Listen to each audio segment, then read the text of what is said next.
Hello everyone, I am Saumya Pandey, RTO batch 2021 और आज हम डिस्कस करने जा रहे हैं घटना चक्र पूर्वावलोकन की भारतीय राज्य व्यवस्था और शासन को कैसे पढ़ा जाए। Means Indian polity and governance को कैसे पढ़ा जाए, इनके किन किन चैप्टर्स को पढ़ा जाए और कैसे हम कम से कम टाइम में ज़्यादा से ज़्यादा आउटपुट ले सकते हैं। इस पे आज हम डिस्कशन करेंगे। उसके पहले मैं आपको बता दूं कि इंडियन पॉलिटी एंड गवर्नेंस से लगभग 15 से 17 और कभी-कभी 20 के आसपास क्वेश्चंस आते हैं। ये एक ऐसा पोर्शन होता है हमारे क्वेश्चन पेपर का जिसके लगभग सारे क्वेश्चन डुएबल होते हैं। अगर आपने घटना चक्र बहुत अच्छे से पढ़ ली, इसको लक्ष्मीकांत के साथ सप्लीमेंट करके बहुत अच्छे से समझ लिया, तो 100% क्वेश्चन करने के लिए आप एबल हो जाते हैं। क्वेश्चन पेपर में 3 पार्ट्स ऐसे होते हैं जहां पे आप 100% क्वेश्चंस कर सकते हैं, जैसे Indian polity and governance, current affairs and biology वाला पार्ट। क्योंकि यहाँ से इंडियन पॉलिटी एंड गवर्नेंस और बायोलॉजी से ज्यादातर वो क्वेश्चंस आते हैं जो पहले आ चुके हैं और बहुत इजी क्वेश्चंस आते हैं। खासकर मैं यूपी पीसीएस की बात कर रही हूँ, तो इसमें से काफी इजी क्वेश्चंस आते हैं। इसलिए आपको ये दोनों पोर्शन बहुत अच्छे से तैयार कर लेना चाहिए। आपको 100% का टारगेट लेके चलना चाहिए। बाकी हिस्ट्री, ज्योग्राफी और इकोनॉमिक्स, ये जो चैप्टर्स हैं, ये जो पोर्शंस हैं, इनमें आप 100% का टारगेट लेके जरूर चलें। लेकिन आप बहुत सारे क्वेश्चंस ऐसे आते हैं जो आप नहीं कर सकते और आप अगर नहीं कर पा रहे तो आपको कोई टेंशन नहीं लेना चाहिए। लेकिन यहाँ पे आप 100% का टारगेट लेके चलें और 95 जरूर करके आएं। और अगर आप मेहनत सही से कर देंगे तो 100% आप 100% ही करके आएंगे। इसके बाद मैं चैप्टर्स पे चलती हूँ कि कौन कौन से चैप्टर्स आपको इसके पढ़ने चाहिए और कैसे पढ़ने चाहिए। सबसे पहले तो पहला चैप्टर है भारत का संवैधानिक विकास। भारत का संवैधानिक विकास, ये चैप्टर में से आप वो उन क्वेश्चंस को पढ़ लें जो पीसीएस में पहले आ चुके हैं, क्योंकि ज्यादातर रिपीट होते हैं क्वेश्चंस, तो आप वही पढ़ लें।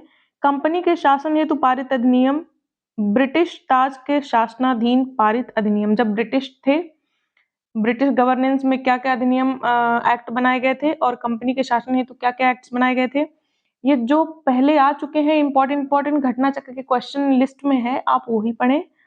इसके अलावा संविधान सभा एवं संविधान निर्माण की प्रक्रिया और संविधान सभा की प्रमुख समितियां, इन दो चैप्टर से आपको फिर वही कि आए हुए क्वेश्चंस पे ही ज्यादा फोकस करना है। संविधान सभा और संविधान निर्माण की प्रक्रिया जो है वो घटना चक्र में अच्छे से दिया हुआ है, आप उसको अच्छे से पढ़ लें। और संविधान सभा की प्रमुख समितियां में हम चलते हैं,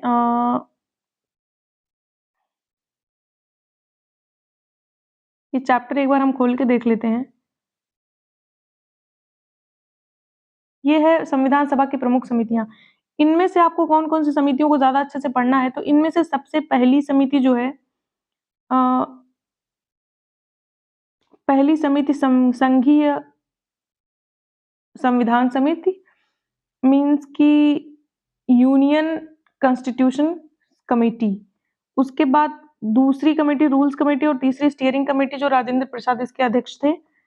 उसके बाद मौलिक अधिकारों की समिति सरदार वल्लभ भाई पटेल और मूल अधिकार, ये 4 आप ऊपर के पढ़ लें।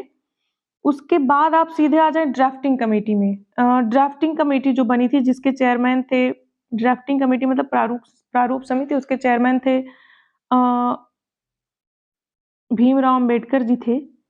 और भीमराव अंबेडकर जिसके चेयरमैन थे और इसमें टोटल 7 मेंबर्स थे भीमराव अंबेडकर जी को लेकर, जिसमें एक मेंबर जो थे वो के मुंशी जी, वो कांग्रेस के मेंबर थे। ये क्वेश्चन पूछता है यहाँ पे, तो आप इसको जरूर याद कर लें। और इसमें इनके मेंबर्स को याद करने का तरीका क्या है, आप एक तो भीमराव अंबेडकर जी इसके चेयरमैन थे, आयंगर और अय्यर, आप अ से 2 याद कर लीजिए, क्योंकि कभी कभी पूछ देता है। के मुंशी को मैंने बता ही दिया। एक मुस्लिम मेंबर थे मोहम्मद शादुल्ला जी, और उसके बाद 2 लोगों की बाद में डेथ हो गई थी और उनकी जगह पे 2 अलग लोग आए थे जिनको आपको याद करना है। इस तरीके से देखिए, दी तो इतनी सारी कमेटीज गई हैं, लेकिन आपको पढ़ना क्या है ये आपको पता कैसे चलेगा। मैंने तो आपको बता दिया क्योंकि मैंने घटना चक्र काफी अच्छे से पढ़ा है।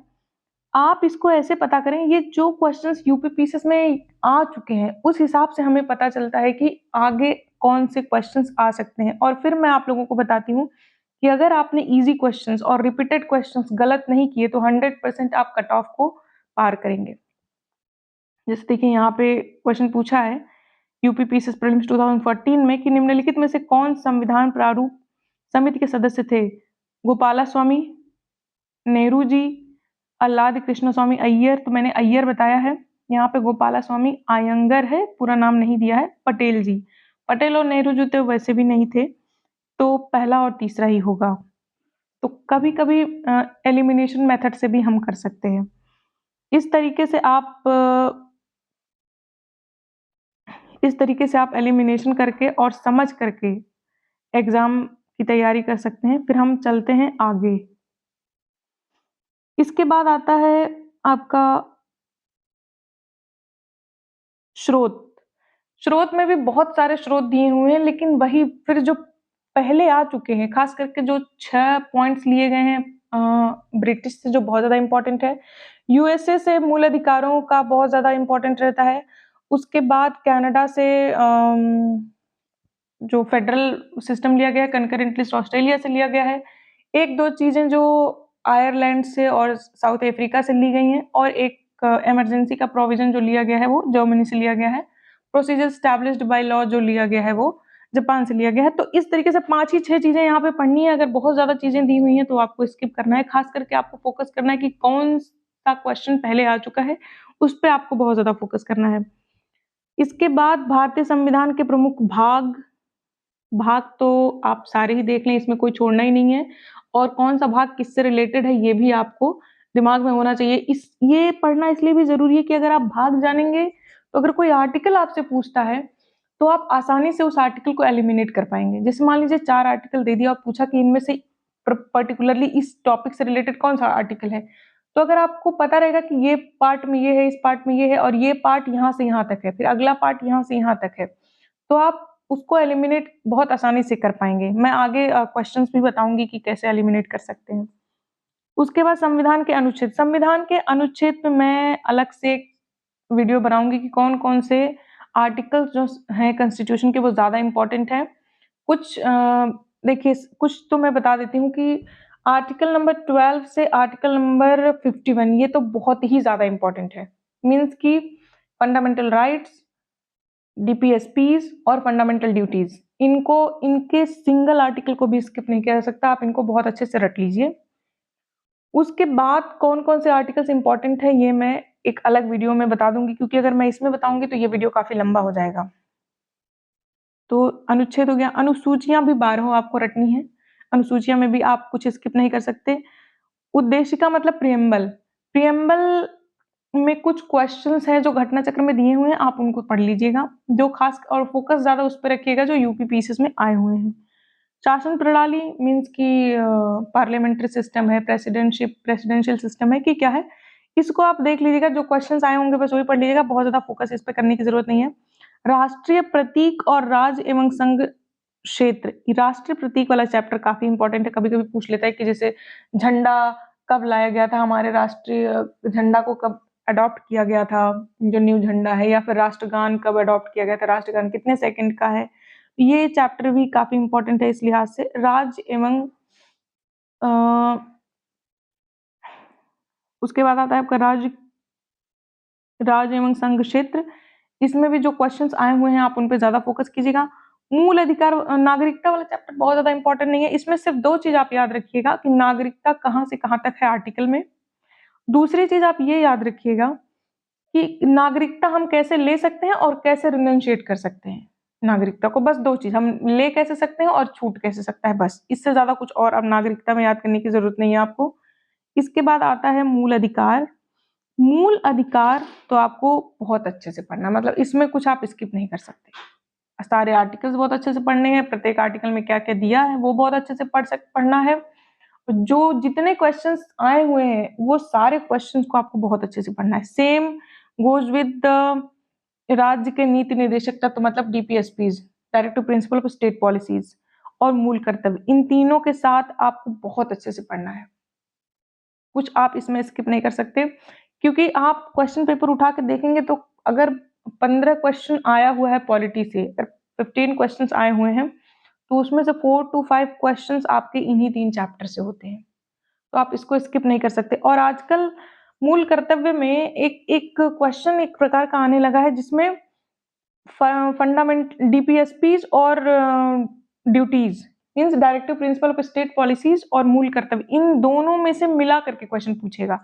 जैसे पूछ देगा कि 4 आर्टिकल्स दे देगा और पूछेगा कि इनमें से कौन सा आर्टिकल कौन सा गलत है, कौन सा कौन सा डीपीएसपीज में नहीं आता या कौन सा ड्यूटी नहीं है। तो आपको सारे जो मेन ड्यूटीज हैं वो याद करने होंगे। 2021 या 22 में एक क्वेश्चन इस पे पूछा गया था, आप देखिएगा तो आपको मिलेगा। तो इस तरीके से आप ध्यान रखिएगा कि कुछ कुछ फंडामेंटल ड्यूटीज ऐसे हैं जो फंडामेंट डीपीएसपीज की तरह ही लगते हैं, तो आप देखिएगा कि वो कौन से हैं, उस पर जरूर आप ध्यान दीजिएगा। इसके बाद आपका आता है राष्ट्रपति उपराष्ट्रपति केंद्रीय परिषद। देखिए राष्ट्रपति उपराष्ट्रपति में हर सारे चैप्टर्स में 3-3 4-4 आर्टिकल्स हैं जो बहुत इंपॉर्टेंट। जैसे राष्ट्रपति executive head of the state होता है, उसको इलेक्शन उसका किस आर्टिकल के तहत होता है, उसको इम्पीचमेंट किस आर्टिकल के तहत किया जाता है। 3-4 आर्टिकल इसमें भी। और उपराष्ट्रपति में उपराष्ट्रपति कैसे बनते हैं, उपराष्ट्रपति ex officio chairman of Rajya Sabha होते हैं, ये किस आर्टिकल में दिया गया है। उपराष्ट्रपति किस किस कंडीशन में राष्ट्रपति के एज ए प्रेसिडेंट काम कर सकते हैं, ये खासकर इसमें रहता है। और हाँ, कई बार ये क्वेश्चन पूछ लेता है कि किस राष्ट्रपति को अनअपोज्ड किनको चूज किया गया था, किस उपराष्ट्रपति को अनअपोज्ड चूज किया गया था। तो आप थोड़ा सा राष्ट्रपति उपराष्ट्रपति की क्रोनोलॉजी भी याद रखें। ये आपको कैसे याद रहेगा, ये आपको जब आप जैसे आप किसी पर्टिकुलर प्राइम मिनिस्टर के टाइम की स्टोरी जान रहे हैं, इंडिया आफ्टर इंडिपेंडेंस जब हम पढ़ते हैं तो उसमें काफी कुछ ऐसे पढ़ाया जाता है। जैसे नेहरू के टाइम पढ़ रहे हैं तो हम ध्यान दें कि नेहरू के टाइम में प्रेसिडेंट कौन था, फिर उसके बाद इंदिरा गांधी के टाइम में प्रेसिडेंट कौन था, खास ज्ञानी जैल सिंह थे। जब ये पर्टिकुलर मान लीजिए कि जब इमरजेंसी लगी थी उस टाइम कौन था, फिर जब राजीव गांधी की डेथ हुई थी उस टाइम कौन था। उसके बाद आप सोचिए कि जब आपका बर्थ हुआ था उस टाइम कौन था, उसके बाद कौन था, उसके बाद कौन था। कुछ ना कुछ इवेंट से आप रिलेट कर दीजिए। जब आप ऐसे इवेंट से रिलेट करेंगे तो आपके लिए उपराष्ट्रपति, राष्ट्रपति और प्राइम मिनिस्टर तीनों याद करना काफी आसान हो जाएगा। इसके अलावा मैं वीडियो के डिस्क्रिप्शन बॉक्स में एक लिंक दूंगी, प्रधानमंत्री करके एपिसोड है, कई सारे एपिसोड का एक सीरीज बना हुआ है जिसमें इंडिया आफ्टर इंडिपेंडेंस काफी अच्छे से बताया गया है, मोदी के पहले तक का। तो उनके चैप्टर्स को जब आप देख लेंगे, वो एपिसोड देख लेंगे, तो आपको स्टोरी काफी अच्छी पता चल जाएगी। मैं इसके डिस्क्रिप्शन बॉक्स में लिंक दूंगी, आप जरूर उसको देखिएगा, और खास करके वो प्रीलिम्स और मेंस दोनों में काफी काम आएगा। तो ये हो गया राष्ट्रपति उपराष्ट्रपति। राष्ट्रपति उपराष्ट्रपति के काम पे एक मैंने बनाया था, न्यूमोनिक्स बनाया था, deem FLG, deem FLJ। D means diplomatic work, E means executive works, फिर E means emergency work, M means military work, F means financial work, L means legislative functions और J means judicial function। मतलब राष्ट्रपति के इतने functions होते हैं। तो ये functions ऑफ प्रेसिडेंट खास करके मेंस में ये क्वेश्चन आता जरूर है, और प्रीलिम्स में भी अगर पूछता है कि फंक्शंस ऑफ प्रेसिडेंट क्या क्या हैं तो आप ये या डीम FLJ ये होता है। उसके बाद केंद्रीय मंत्री परिषद में भी यही होता है कि आपको कुछ आर्टिकल्स यहाँ के याद करने हैं। आर्टिकल्स मैंने पहले भी बोल दिया है कि मैं आर्टिकल के लिए एक अलग चैप्टर बनाऊंगी, एक अलग वीडियो बनाऊंगी। उसके बाद महान्यायवादी, महाधिवक्ता, नियंत्रक एवं महालेखा परीक्षक, इनके भी बस आर्टिकल्स को ही, यूपीपीसीएस प्रीलिम्स की जहां तक बात है आप जान लीजिए कि ये पर्टिकुलरली किस आर्टिकल के तहत आते हैं। जैसे अटॉर्नी जनरल 76, उसके बाद CAG जो है आर्टिकल 148। तो कई बार आ जाता है कि आर्टिकल मैचिंग करने के लिए नाम इन चारों का दे देगा और मैचिंग करने के लिए दे देगा, तो इसलिए आपको आर्टिकल्स याद रखने चाहिए। बहुत ज्यादा इनके बारे में पीसीएस में जानना जरूरी नहीं है। उसके बाद वरीयता अनुक्रम, वरीयता अनुक्रम में पीसीएस में मुझे नहीं लगता अभी तक कोई प्रश्न आया हुआ है,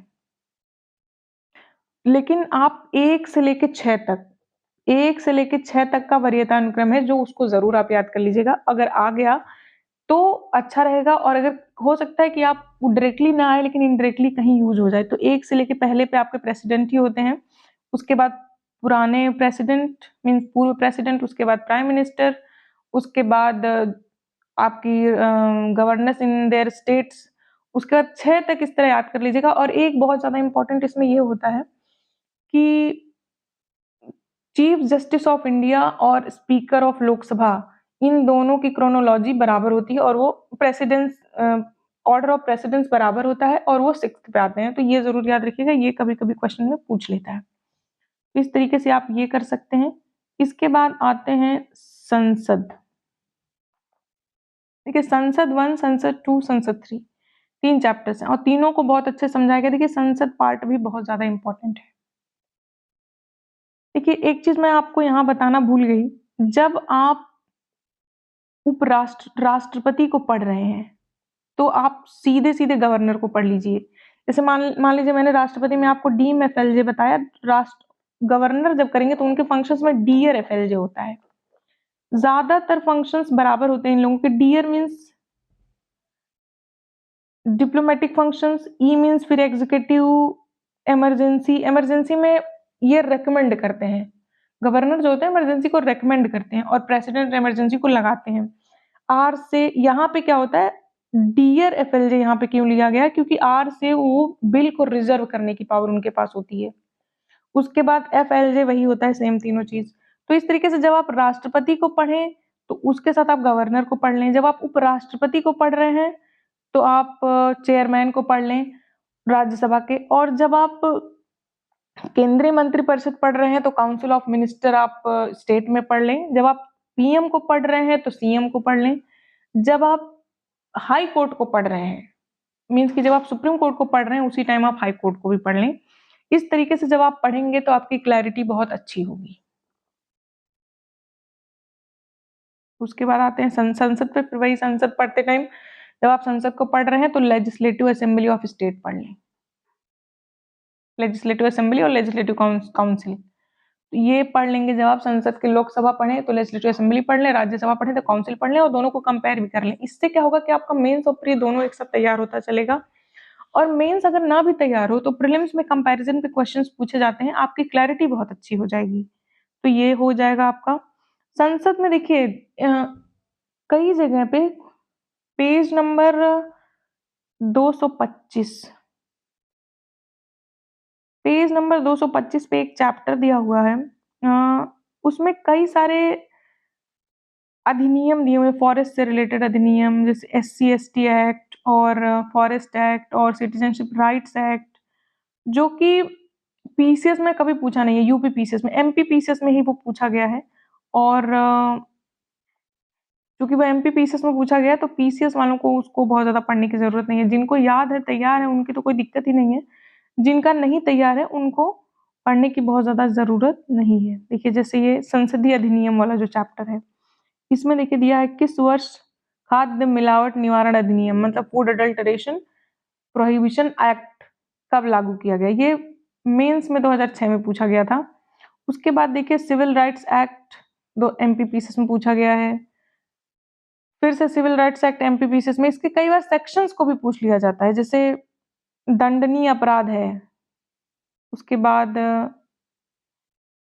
सिविल राइट्स प्रोटेक्शन एक्ट के सभी अपराध। तो ये देखिए एमपीपीसीएस आप लोग थोड़ा इन सब चीजों पे ध्यान दीजिएगा कि कौन सा यूपी पीसीएस में के लिए ज्यादा इंपॉर्टेंट है, कौन सा कहाँ के लिए, क्योंकि वहां पे ट्राइबल्स और ये तरह के लोग ज्यादा रहते हैं, इसलिए वहां पे इस तरह के अधिनियम वाले क्वेश्चन ज्यादा पूछे जाते हैं। जो पीसेस में आया है उसको आप जरूर पढ़िएगा, लेकिन जो प्रॉपर पीसेस में नहीं है उसको आप स्किप कर सकते हैं। तो ये वाला चैप्टर आप एक है जो स्किप कर सकते हैं, इसको सीधा आप कट कर सकते हैं, क्रॉस कर दीजिएगा। एक आध जो यूपी पीसेस में आए हैं उनको बस पढ़ लीजिएगा, अपने नोट्स में लिख लीजिएगा, बाकी ये पूरा क्रॉस कर दीजिएगा। तो इसके बाद फिर से हम लोग आते हैं